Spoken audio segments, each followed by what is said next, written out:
Welcome back. You're still watching Network Africa on Channels Television. We're now looking at activities in Libya. It seems as though the country has now been brought to its knees based on the recent escalation in violence by militants and most recently ISIS. A warplane carried out airstrikes on a western Libyan town allied with the internationally recognized government on Tuesday in what officials charged was an attack by the rival government controlling Tripoli. Libya is increasingly divided, with the Prime Minister Abdullah al-Tini's recognized government and his allies locked in a conflict with a rival faction that took over the capital and established its own self-declared government. The United Nations is negotiating a deal between the factions to stop the North African country slide into wider civil war, 4 years after the uprising that toppled the leader Muammar Gaddafi. While the military jet attacked, hitting the airport in the western town of Zintan in the mountains near the Tunisian border. Limited damage was caused near the runway and there were no casualties. But an airstrike by the rival Tripoli government would be an escalation of its war with Tini's forces, which have been operating out of the east. Now, if you've been following activities in Libya lately, you will recall that countries like the United States and the United Kingdom, to mention a few, closed down their embassies based on the security situation. Now, just after that event, more than 2,000 people migrated illegally, heading to Italy via the Mediterranean Sea, and that was nearly fatal. The government has been unseated from the capital, which is why the Prime Minister is calling for global efforts in addressing the militants. After that event, 21 Egyptian Coptic Christians were murdered there over the weekend. And based on the escalation in violent activities, particularly with the activities of the militants who have pledged allegiance to ISIS, Morocco has suspended all flights between Moroccan cities and Libya and also closed its airspace to Libyan airplanes. Morocco's Royal Air Maroc had already suspended its flights to Libya in July when Libyan factions started to fight over the control of Tripoli's airport.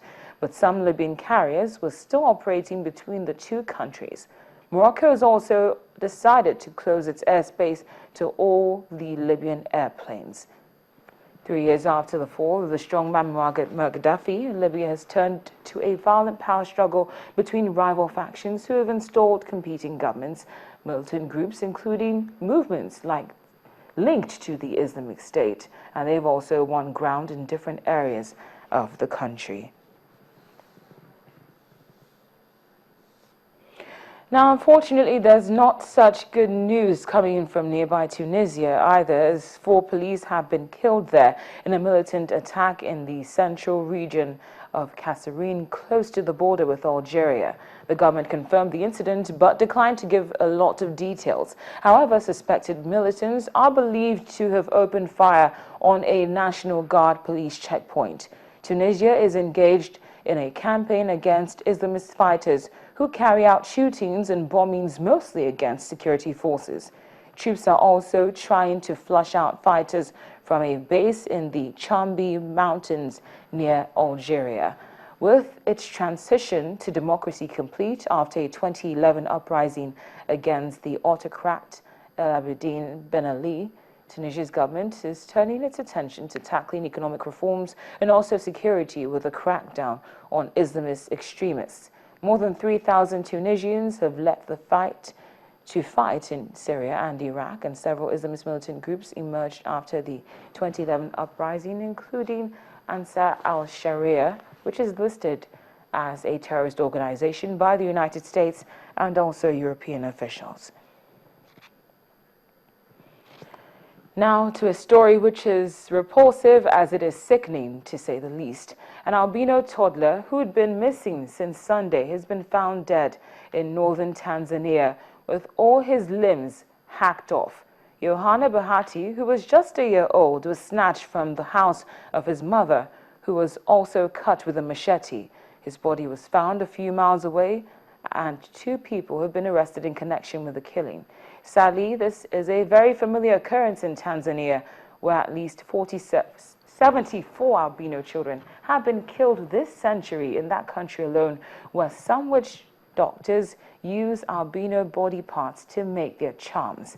Last month, the Tanzanian government placed a ban on all witch doctors in the country. And the ban is part of a nationwide operation to clamp down on attacks on people living with albinism. The UN has condemned the attack and warned that 2015 could be a dangerous year for albinos. It fears that the forthcoming general and presidential elections will cause some candidates to turn to influential witch doctors for help. Now, this is no joking matter because according to the Red Cross, witch doctors are prepared to pay as much as $75,000 for a complete set of albino body parts.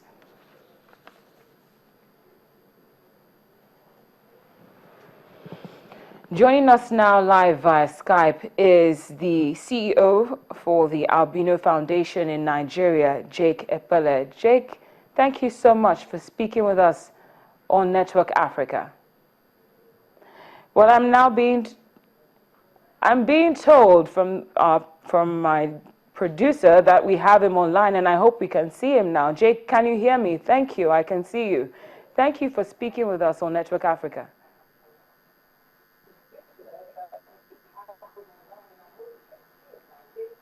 I can hear you. I can see you. Good, thank you. Yes. I can see you, but I wasn't sure if you could hear me. Thank you for saying that you can hear me. Jake Epele is the CEO of the Albino Foundation in Nigeria. Thank you for speaking with us on Network Africa. Now, based on this story about the Tanzanian albino who was just a year old, how did you feel when you heard about this case?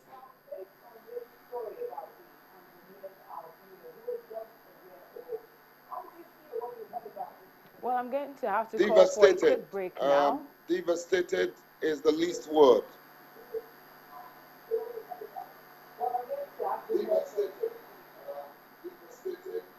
Break now. When we come back, we'll reconnect with Jake Epele and we'll hear what he has to say concerning this matter. Please stay with us. Well, we're having a bit of trouble connecting with Jake Epele, who is the CEO of the Albino Foundation in Nigeria. But now I think we have him on the phone. Jake, thank you for speaking with us on Network Africa. Thank you. Now, I would just like to ask you about this case of a one-year-old Tanzanian baby being killed. How did you feel when you heard about it?